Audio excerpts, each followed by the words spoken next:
Teman-teman, kali ini saya ingin berbagi bagaimana cara membuat pupuk organik dari kotoran ayam petelur yang sudah melalui proses fermentasi. Kotoran ayam petelur merupakan salah satu bahan organik yang cukup mudah kita temukan, terutama di daerah yang banyak terdapat peternakan ayam. Tetapi, kotoran ayam segar tidak langsung saya gunakan ke tanaman. Bahan ini terlebih dahulu harus melalui proses fermentasi, supaya lebih matang dan lebih siap digunakan sebagai pupuk organik. Prosesnya cukup sederhana. Pertama, kotoran ayam kita tumpuk secara bertahap. Setiap ketebalan kurang lebih 20 cm, kemudian kita semprotkan campuran bahan fermentasi. Di dalam campuran tersebut saya menggunakan molase, trichoderma, dan bahan khusus lainnya yang membantu proses penguraian bahan organik. Penyemprotan dilakukan secara merata pada setiap lapisan. Setelah semua kotoran ayam selesai disusun, kemudian tumpukan ditutup rapat menggunakan terpal. Disinilah proses fermentasi mulai bekerja. Namun, jangan hanya dibiarkan begitu saja. Setiap 1 minggu sekali, tumpukan perlu dibuka dan diaduk.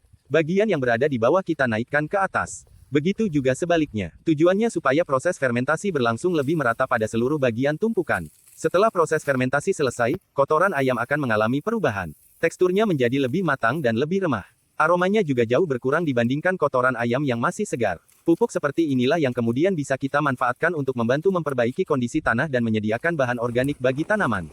Bagi saya, pupuk organik bukan hanya soal menghemat biaya. Lebih dari itu, kita sedang belajar memanfaatkan apa yang tersedia di sekitar kita.